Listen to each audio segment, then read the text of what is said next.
Bom dia, meus alunos. Nós vamos dar continuidade, né, às nossas aulas de Ciência, Geografia e História, tá bom? Vamos dar continuidade sobre o que nós estávamos falando, né? Hoje nós falamos aí dos índios, dos negros, né? Tudo que nós herdamos deles, né? De língua, né? Assim, a língua, vamos supor, afrodescendente, a língua indígena, depois misturando com os portugueses, né? E tudo. Então a gente vai falar, né, de tudo isso aí, porque nós não estamos sozinhos, né? Nós estamos naquela época que descobriu o Brasil, né? Tinha os índios que aqui estavam, os negros que eles buscaram na África, né? E os portugueses que comandavam, né? Vieram de Portugal. Nossa língua portuguesa. Até o final do século XVII, a língua tupi era muito falada no Brasil. Vários povos indígenas do litoral a usavam, como os tupiniquim, tá? Caeté e Tupinambá. Então, aqui estão falando o quê? De 3 tribos, né? Tupiniquim, Caeté e Tupinambá. Mais tarde, o tupi foi se transformando na língua geral da colônia. Ela já estava sendo uma língua mais usada, né? O povo estava usando mais, né? Às vezes mais falada que o português, tá vendo?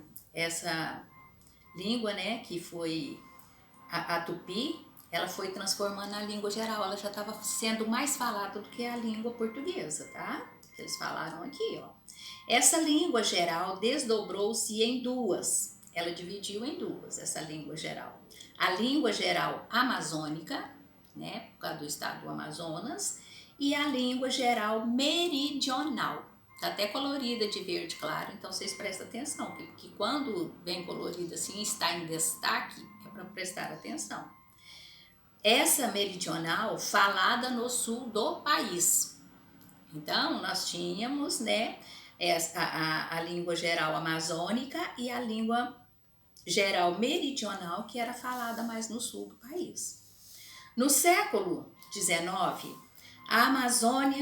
na Amazônia, a língua geral amazônica transformou-se no, olha, presta atenção, Engatu, Engatu essa palavra, tá? Ou tupi moderno, falado por vários grupos indígenas e populações ribeirinhas. Populações ribeirinhas são aquelas que moram na beira dos rios, tá?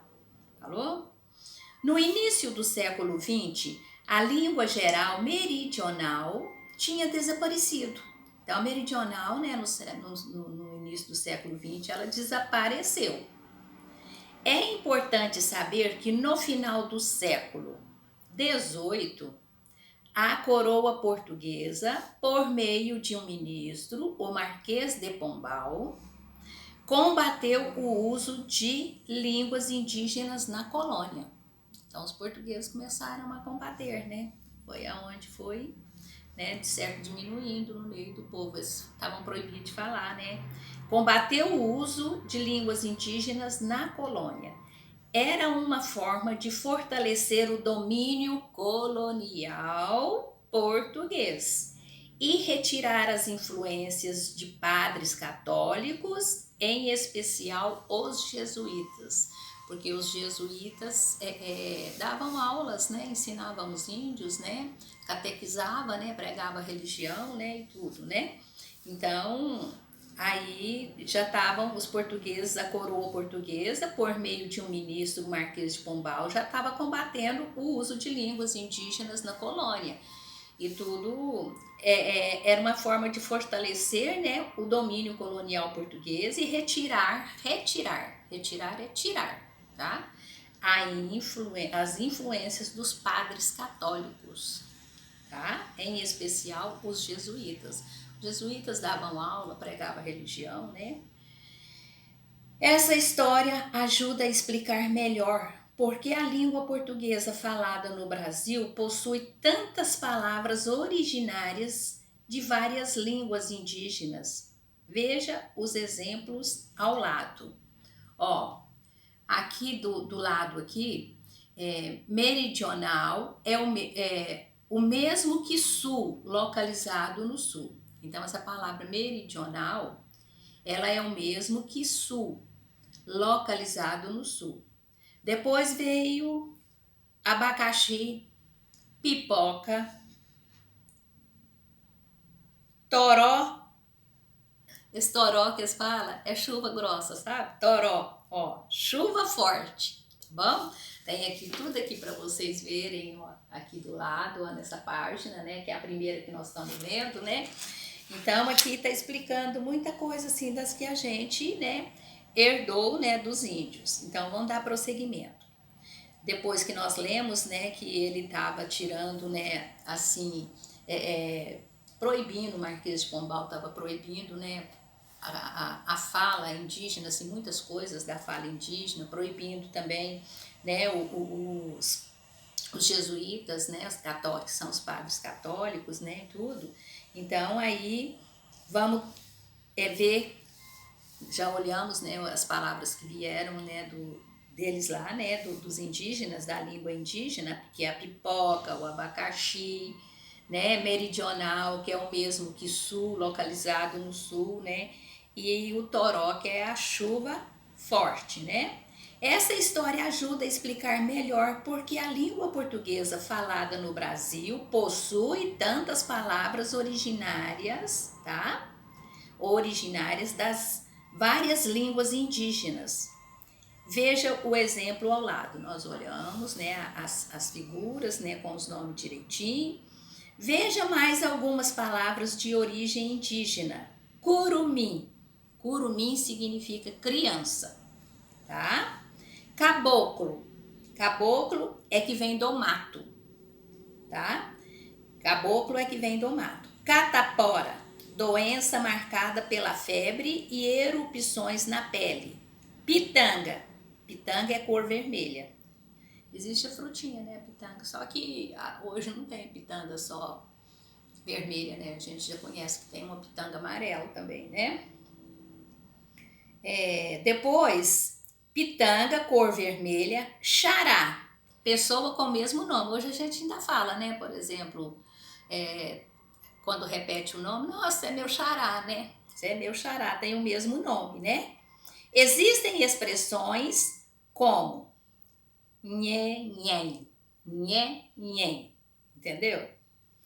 Existem expressões como nhen, nhen, nhen, nhen, nhen, que quer dizer falar muito. Não vem com nhen, não, tagarela, né? Sempre a pessoa fala isso, ó. Tagarelice ou legenda, que é conversa fiada ou algo demorado. A hora que vocês for ler essas coisas, assim, vocês destacam com para vocês verem que é importante, é coisa nova que vocês estão aprendendo.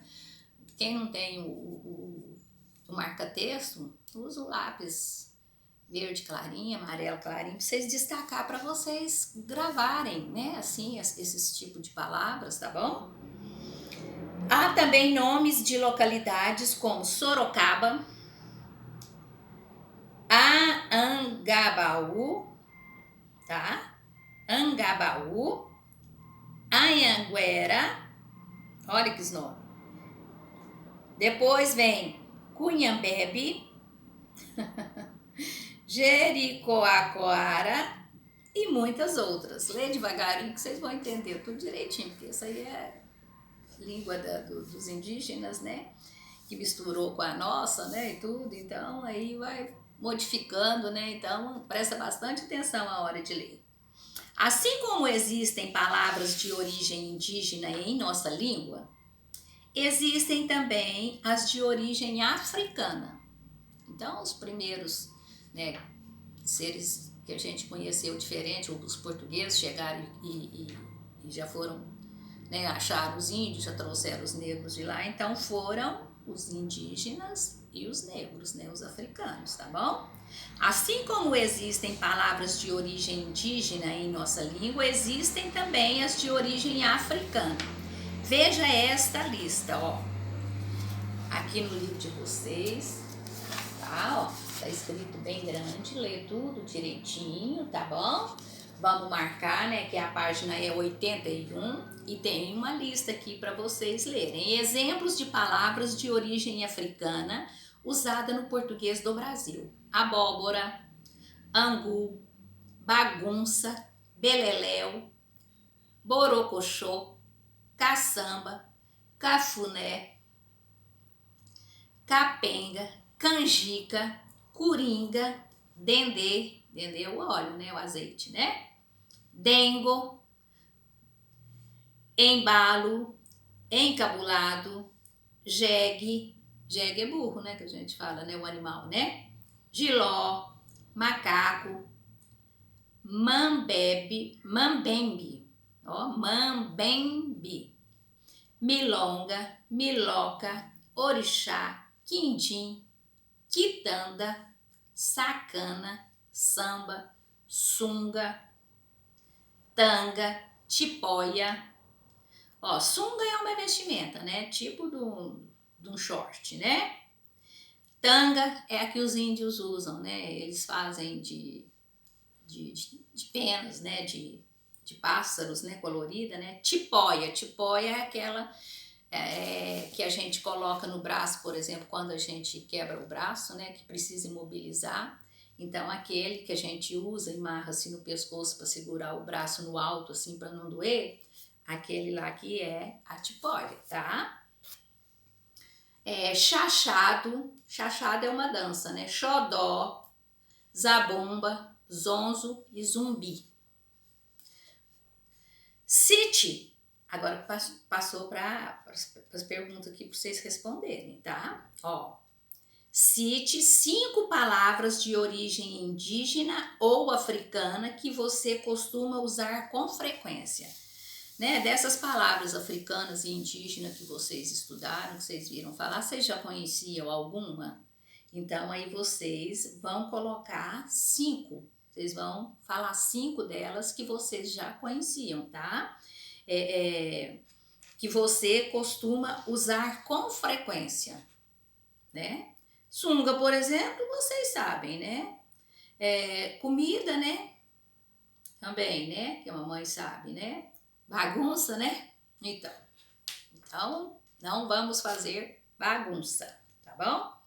Aí, essas respostas que a tia Antonieta pediu para vocês aqui agora são respostas pessoal, né? Cada um tem a sua, tá? Direitos iguais a todos os brasileiros. Como a nossa sociedade foi formada ao longo dos séculos por diferentes povos, o Brasil é um país com uma diversidade cultural muito grande, né? Veio cultura de todo lado, porque o Brasil recebeu, né, pessoas de todo o lugar do mundo, né, de todos os continentes, né, vieram fazer a mistura de raça aqui no Brasil, né? Então, o Brasil é um país com a diversidade cultural muito grande, porque se vieram pessoas diferentes, cada um trouxe a sua cultura, né? Então, aí foi misturando, né? Como já vimos inicialmente, a sociedade brasileira se formou a partir dos indígenas que aqui viviam, dos colonizadores portugueses e dos africanos que foram escravizados e trazidos à força para trabalhar. Esses grupos tinham culturas muito diferentes, que foram se misturando ao longo do tempo. Foram casando, né? Foram misturando, né? Ao longo do tempo. Não podemos esquecer que, por meio da denominação, os portugueses impuseram muitos traços de sua cultura, como a língua e a religião. Então, a língua e a religião predominou mais, foi do lado dos portugueses, tá? No século seguinte, como você estudará, chegaram ao Brasil outros povos de outros países e continentes que trouxeram seus costumes e suas maneiras de pensar, agir, comer, vestir, brincar e viver. Então, nós recebemos, né, culturas de todos os lados, né? A cultura deles também se misturou com a dos brasileiros e enriqueceu ainda mais as nossas manifestações culturais. Músicas, danças, festas, comidas, roupas, jogos e todas as formas de conhecimento. Mas a convivência entre as pessoas que são de diferentes culturas nem sempre é tranquila. Às vezes, os direitos humanos não são respeitados. Você sabe o que são direitos humanos? Leia o texto a seguir. Aí tem o trechinho, né, para a gente ler para saber o que são direitos humanos, tá? Vai explicar para vocês. Para viver com dignidade, os seres humanos têm os direitos de viver com liberdade. Têm o direito de viver com liberdade, segurança e um padrão de vida decente. Para viver com dignidade, os seres humanos têm o direito de viver com liberdade, segurança e um padrão de vida decente. Os direitos humanos não precisam ser conquistados. Eles já pertencem a cada um de nós. Simplesmente por sermos seres humanos, não podem ser retirados de nós. Ninguém tem o direito de privar qualquer pessoa de seus direitos. Então, isso aqui é direito adquirido, né? Que a gente tem, tá bom?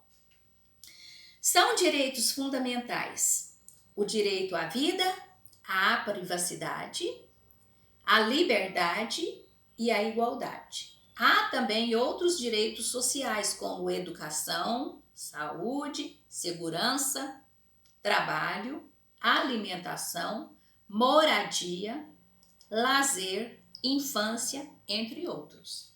Isso aí são todos direitos que a gente tem, tá?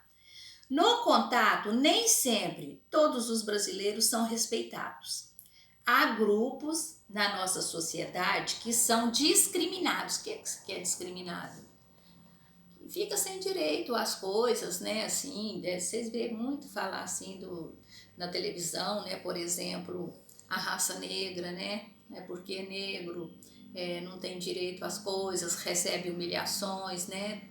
A pessoa também porque é pobre, às vezes é jogada para o escanteio, né? Assim, não tem liberdade igual um rico tem, né? Então, isso aí são os tais preconceitos, né?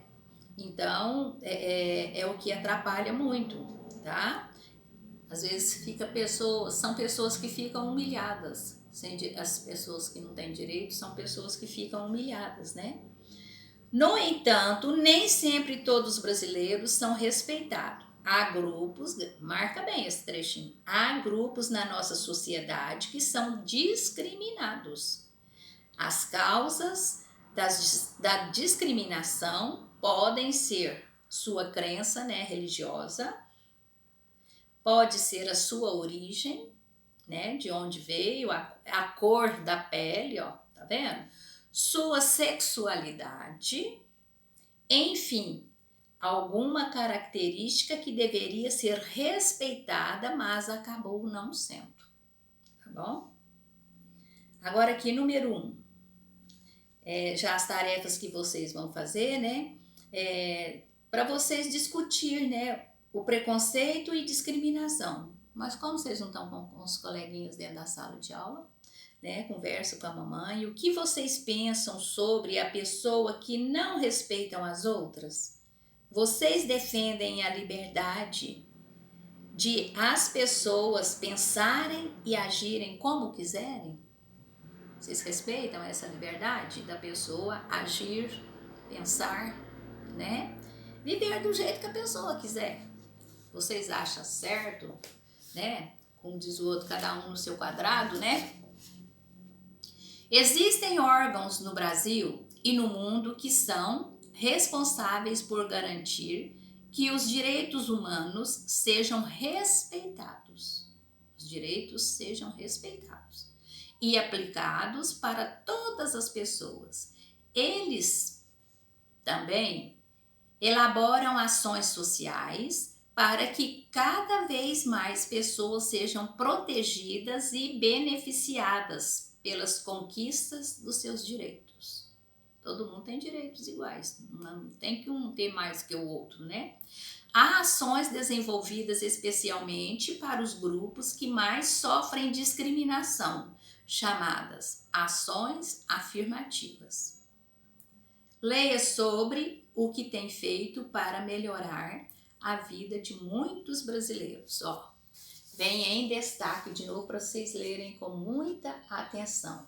Tá aqui na página 83, tá? Na página 83. O que são ações afirmativas? Entende-se por ações afirmativas o conjunto de medidas especiais voltadas a grupos discriminados e vitimados pela exclusão social ocorrida no passado ou no presente.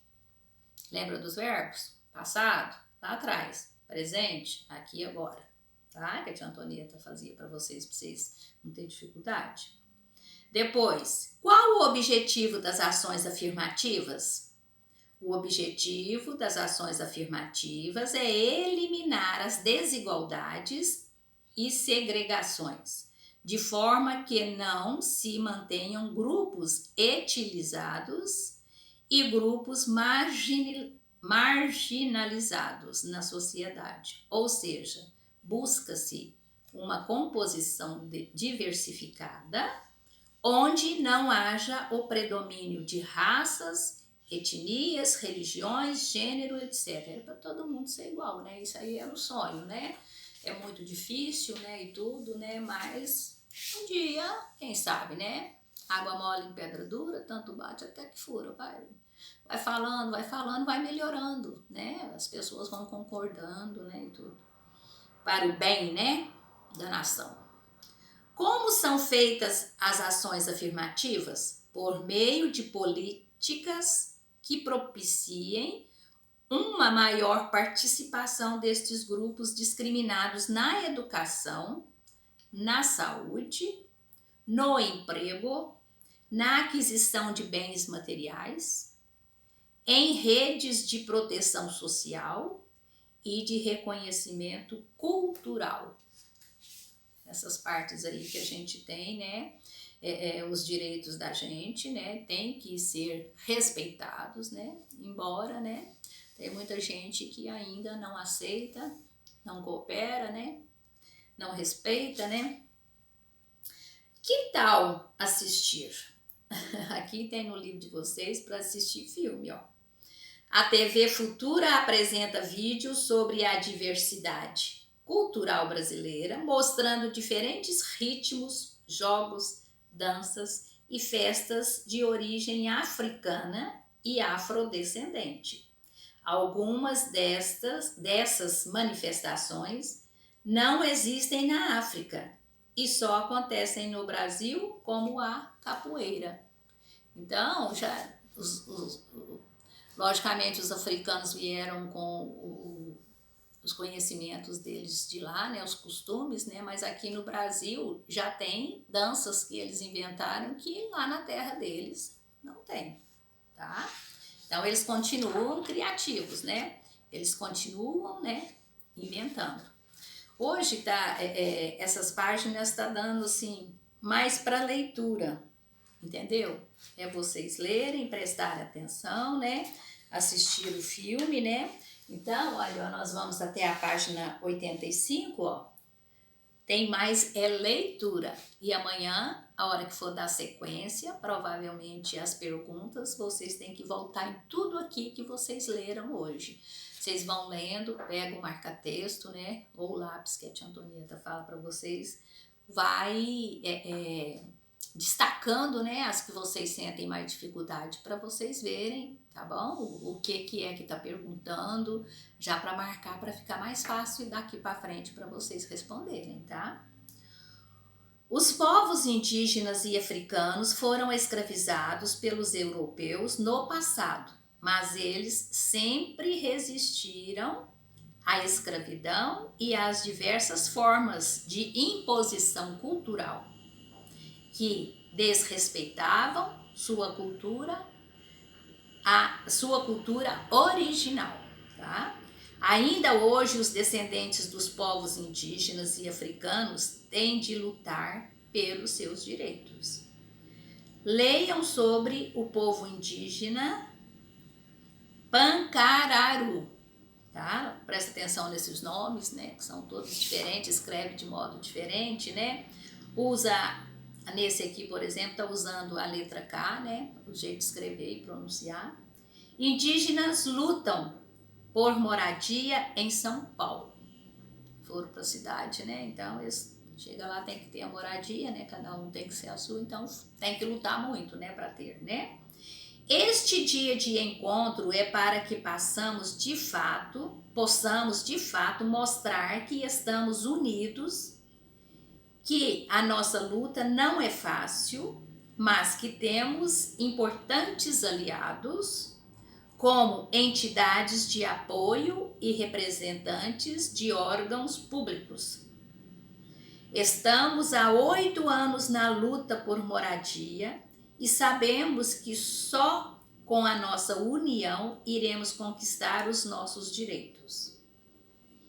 Com estas palavras, a indígena Pancararu Helena Gomes da Silva, presidente da Associação Comunidade Indígena Pancararu, da Zona Leste, deu início a um encontro ocorrido em São Paulo. Ó, tá vendo? Já tem índio que estuda, né? Luta pelos seus direitos, né? Eles estudam assim como a gente, né?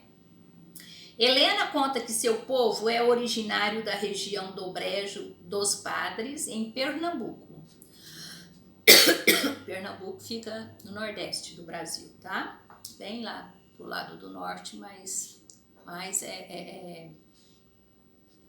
nordeste que eles falam é o norte com o leste, entendeu? E eles, Pernambuco é banhado pelo nosso Oceano Atlântico, né? Tem praias maravilhosas, né? E tudo, né? Vamos ver onde a tia Antonieta parou aqui. Associação Comunidade Indígena Pancararu, da Zona Leste, deu início a um encontro ocorrido em São Paulo. Helena conta que seu povo é originário da região do Brejo dos Padres, em Pernambuco, tendo migrado para São Paulo. Quer dizer que eles deixaram de morar no Pernambuco e migraram para São Paulo, foram morar lá. No final da década de 1950. Por conta da seca e de conflitos com invasores de suas terras.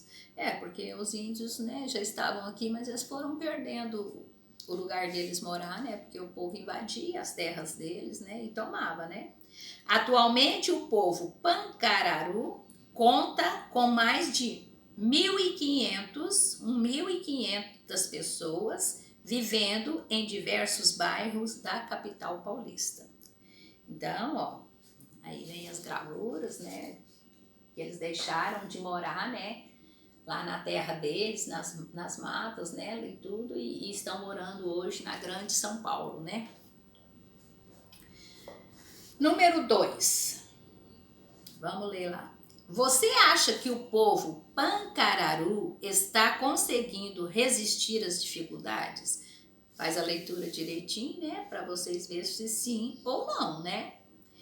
Em sua opinião, o povo Pancararu continua com sua cultura e suas tradições? Então vocês vão ler essa história direitinho para vocês verem se eles continuam sendo aquele povo, né, do início da história aqui, né, ou se eles são diferentes hoje morando na capital, né, morando em São Paulo, né, se teve diferença, se não teve. Os africanos escravizados e seus descendentes sempre buscaram maneiras de resistir à escravidão imposta pelos colonizadores. Durante os séculos 16 a 19, durante os séculos 16 a, o século 19, eles encontraram formas de resistência como quebrar ferramentas do Senhor, destruir a colheita, queimar alimentos, estragar a produção, realizar protestos que às vezes terminavam em morte do senhor ou em suicídio do escravo.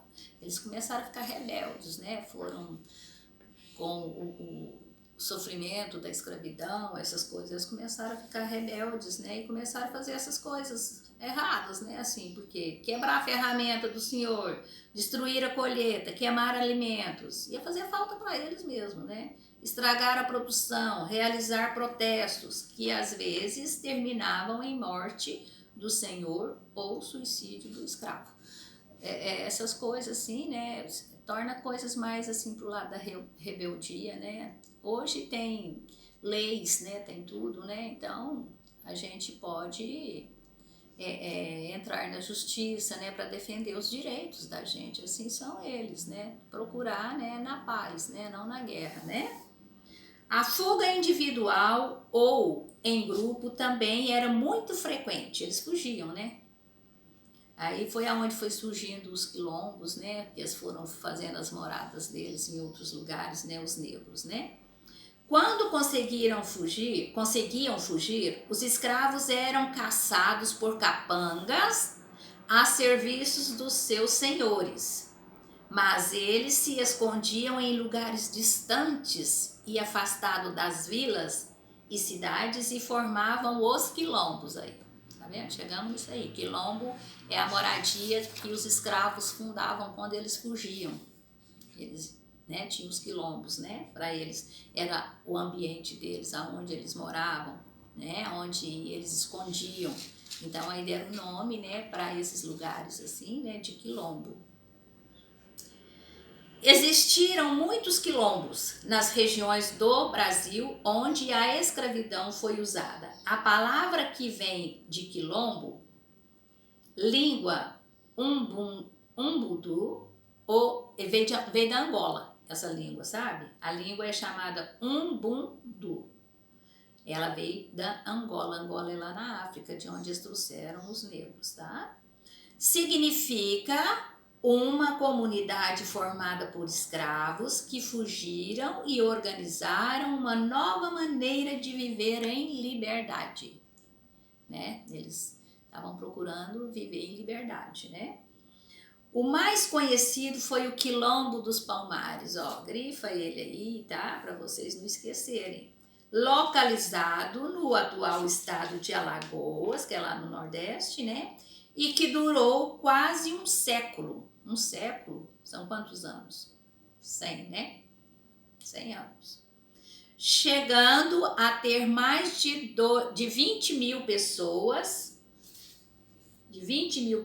vivendo na